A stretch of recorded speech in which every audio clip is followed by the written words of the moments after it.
Okay, so this video is part of my proposal for a Freelancer job titled GUI in Matlab / Simulink. And what I've done is actually I've started working on the project already. I actually built a GUI for a Simulink model of a robot that I'm working on. So let's see. Let me open the Simulink model so you can take a look at that. So my robot is a balancing robot. It's kind of like a, if you've seen the Segway, it's kind of like that, only it's completely autonomous. It balances in place, and hopefully you'll be able to drive it around. But anyway, here's a model of my robot. This block is the controller. This block represents the dynamics of the motors, and this is the actual dynamics of the pendulum itself.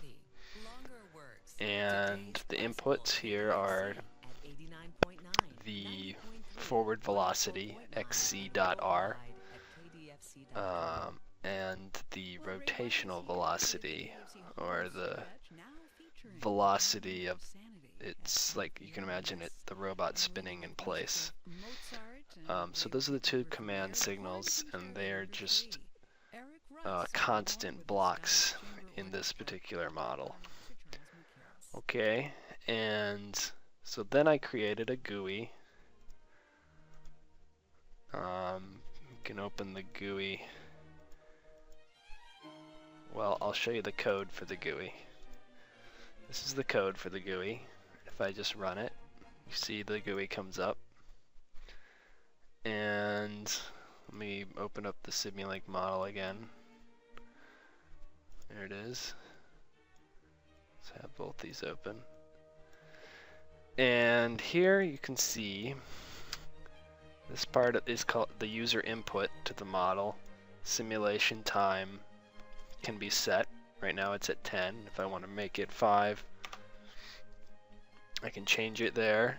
And then if I come down to the window, you can see that the simulation time has changed. Right, okay, and then if I want to change the translational velocity, which is the xc.r down here, just change it. And you can see that it changed down there.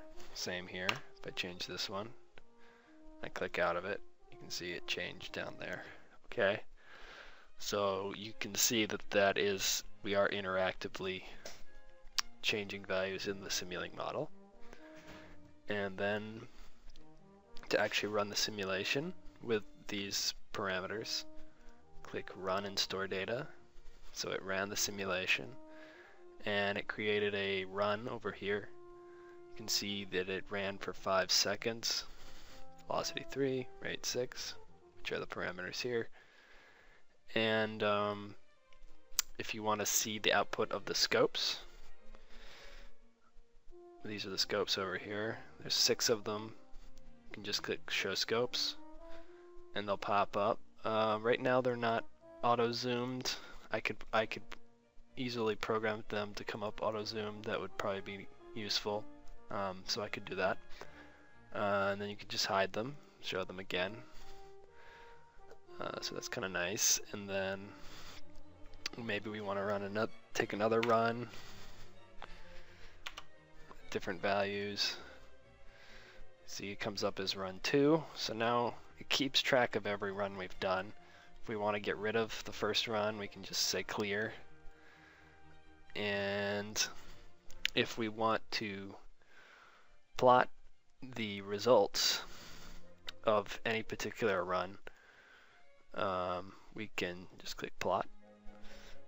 And here we have the output plotted in 3 different graphs. These are actually the same curves that were shown in the scopes. Let's minimize the Simulink model. So this is the same. These are the same signals that were plotted in the scopes. but I've combined these two into this figure 1, these two into this figure 2, because these are actually related. This is translational position, translational velocity, so plotting those together, pitch angle, pitch velocity, so, and then rotational angle, rotational velocity here. Okay, so that's nice. You can do as many runs as you want, and then you can store them and go back to whatever run you want to look at and plot it. The show scopes is just going to show the plots of the last run you did in Simulink. Yeah, regardless of what you're clicked on over here. Okay, in the description of the job, you wanted a play video function. So I've put a video of my robot in the same folder, and I haven't set the size of the window and all that, so it looks a little funky. Also, the frame rate is a little slow right now. I think it's because this is a compressed video. It's an MP4, I believe. Probably you're going to want to have your video in AVI. So that's what's going on there. But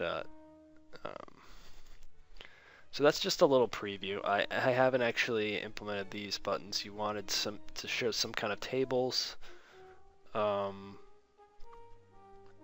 of parameters in Simulink. I'm confident we can do something like that.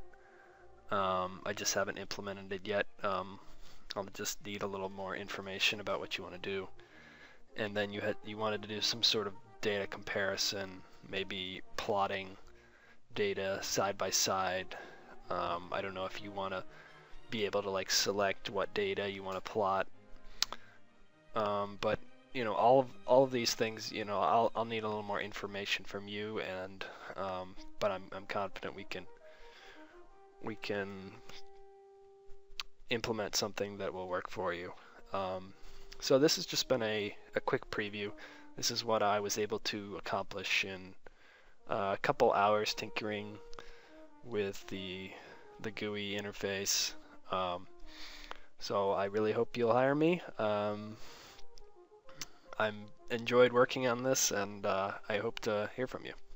Okay, thanks. Bye.